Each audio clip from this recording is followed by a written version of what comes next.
Who pay reduced lunch, the rate that it pays is proportionately lower to accommodate the fact.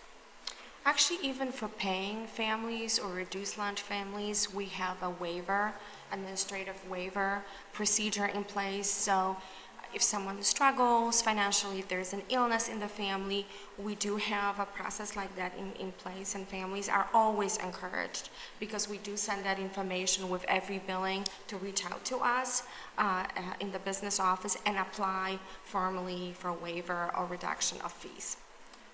Can I ask a question about that? What's the process for that, and how transparent is it? Because I know a lot of times those things are available, but people aren't sure what kind of documentation they're going to need to provide and what that process may look like, and that can So be a again, deterrent. the information is included, like where to go on our website to download that form. There's a form.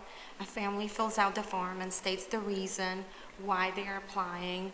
Then this form goes to one of our specialists, student fee specialist, and I review it, make a determination for reduction, and if a family is, and then we go back to the family. If the family is happy with the outcome, we adjust the system accordingly. There is also an appeal process, so let's say the family is not happy with the decision, they can always appeal to our superintendent. But generally we try to be very empathetic to our families, various situations. So even if someone, let's say on paper, looks like they should be for a fee, but they can, again, something happens, if a family member lost a job or there is an illness, we always give consideration for that. We recognize from where we're sitting that every one of our community members want to pull their own weight. So we know it takes a lot for folks to come in and say they need help. So we recognize the dignity involved in making sure that folks don't feel looked down upon. So we take the totality of the application, and if necessary, we have a conversation with them to make sure that we make the right decision. So we take that responsibility very seriously. And we It's also not have something that we do casually.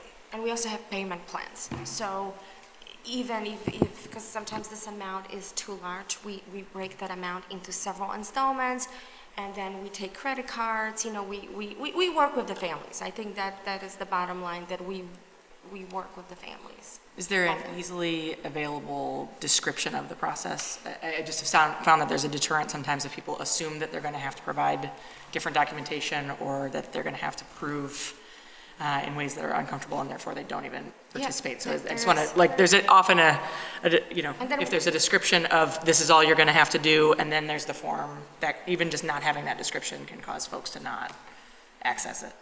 Yeah, there is, and we always encourage families to talk to us. We are accessible. We contact families because again, we are, we really want to know what's happening and help them to pay these fees and again, make it easy for them. Yeah, I understand. I don't think there's anything that you all are doing that is not totally working collaboratively with folks. I think it's just there's a lot of systems that have made people feel harmed, and therefore may not trust systems or not be willing to access, even if on the other side of the process the intentions are very good and the systems are very good, they may not even get that far.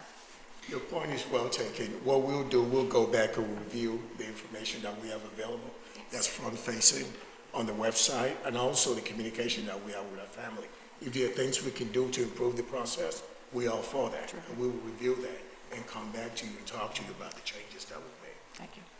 I'd like to add also, just that the information that families provide when they go, when they complete the fee waiver form, that information is held in the strictest of confidence. Question that didn't dawn on me until tonight. When families register late, is the registration fee or all the fees prorated? So if I'm registering in January, do I have to pay the full? Yes, we do. I believe it's by semester, so the fees are prorated. So when that information just might be helpful, just to have somewhere on whatever documents you have, so that if I know that I'm registering in January or that I'm coming I know we've gotten some new families this week, that it might be helpful when I'm just looking to know that those fees would be prorated based on when I register. Thank you. And the questions that I had were similar to the line of questions that are already being asked. Just to dig a little deeper, which I believe I've asked this question before, so it may feel redundant.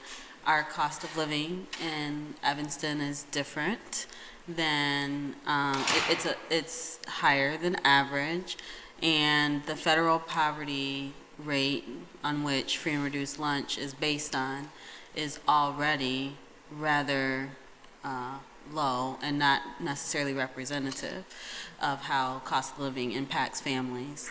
So I always get a little nervous when that is used as the benchmark for financial difficulty. So is there any kind of adjustment for the cost of living in Evanston that is made to how we consider folks' financial situation and whether or not these fees are burdensome? There isn't, and the tricky part is, I'll be very honest with you, deciding on something that will please everyone, and that's going to be tricky, because if we adjust it and it ends just so, you're going to have folks who say you need to bring it up, so I won't have to pay fees. So we chose what is regularly accepted in countrywide and district-wide, which is the federal poverty standard. I mean, I hear you, we could come up with something else, but my fear is that nailing that just right and making sure everyone agrees, everyone believes that's fair, it's going to be difficult. So we use what is standard in setting that benchmark. So we have more leeway, not with the federal standards for free and reduced price lunches, but we do have a little more leeway with the waiver of fees because that's a local-based decision. And I just want to reiterate what you've already heard here today, that we want to encourage families, even if they think it's a possibility, that this would apply to them, to reach out. Special circumstances are always considered. And I just want to go back to so as we push this out and really try to inform families about these options, right? I mean, I really like how Kathy talked about, well, there may be an issue that may have popped up, so again, giving those examples of, you may have lost your job or your spouse may have lost a job, like, putting up scenarios as to how they're these are scenarios that, life happens. And the District 65 will meet you where you're at, and we're here to help. And I think that's how we should lead, is that, again, we are flexible, and we are here to help you in any way. So for me, I mean, as we think about how we market this or engage families around fees and fee waivers, it's critical that we really think about it that way. So it is our plan for this year to actually come up with a brief but concise document that describes these situations, for waiver and post it online. So we will be working on this document and including examples, which I agree it would be helpful for families. I want to use like a frequently asked question Right, document. yes. That would simplify it. And we have some really good examples. But I just want to assure everyone, the requests that we've gotten for fee waiver, we've always looked at those holistically. We don't look at it and say, this is where we stand. We look at the circumstances that the family is dealing with. Like what Kathy said, if there's an illness, if there's a loss of job, if there's just a difficulty in the family that folks need a leg up on, we take that into account and we try to work with them. That's the whole point. Do you all take into account the amount of children in a family? Like the amount of student fees that So for compile? example, with transportation fees, which is next on the agenda, we do take a number of children as a consideration because it's a much higher fee. And we often actually, we waive or we provide reduction because of the number of children in a family. Can I just ask one last question? Based on the increase in fees for 1920, have you seen what percentage has been collected versus what we received in 1819? Have you done a comparison? So the percentage, so we're still collecting the fees. Right. The majority of the fees is collected in June. And then we have stragglers. And we bill monthly. We send these bills monthly. But we basically, it's an ongoing process. And we're gonna be collecting these fees basically all the way until the fees for next year are billed. But our collection for student fees is about 85%, I would say, 85–90%. So it has improved in.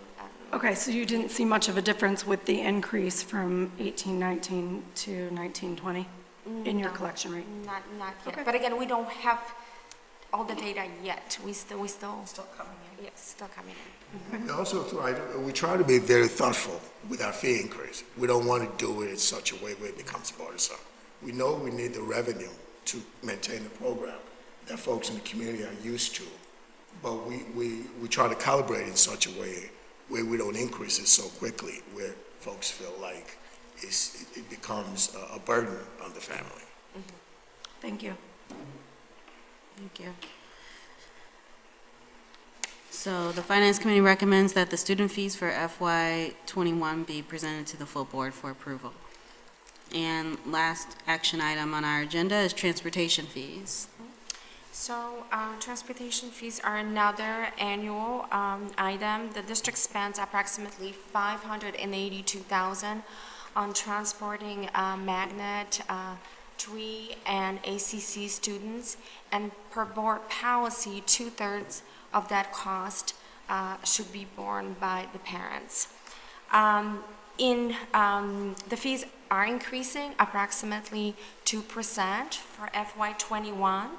The total cost per student, and we have about 692 students using buses for the magnet schools and TWE and ACC, is about $805.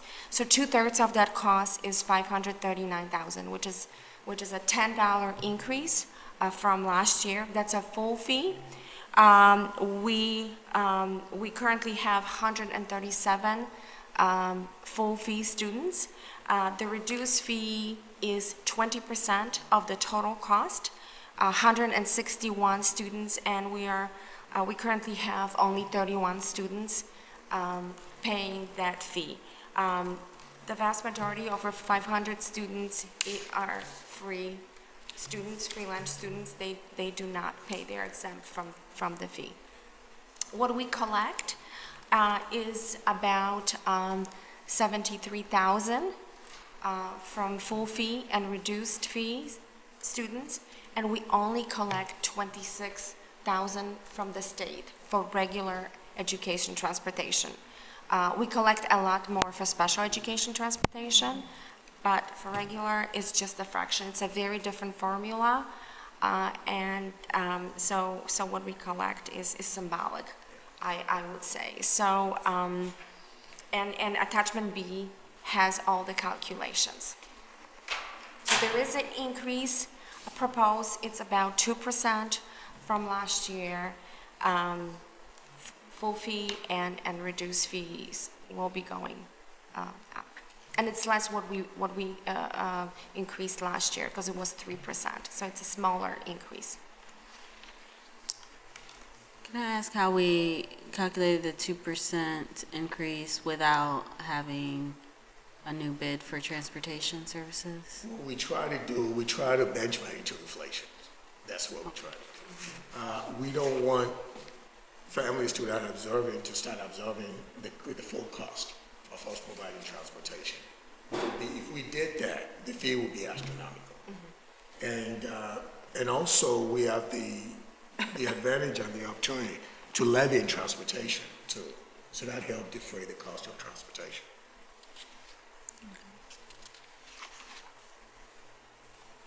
And this is only portion of the transportation cost. Just want to remind everyone, we spend about $4 million on transportation services district-wide. Did anyone have any other questions about the transportation fees? Okay. So the Finance Committee recommends that the transportation fees for FY '21 be presented to the full board for approval. Our next finance meeting will be February 3rd, 2020, which we referenced a couple of times this evening. I adjourn this Finance Committee meeting at 7:36 PM.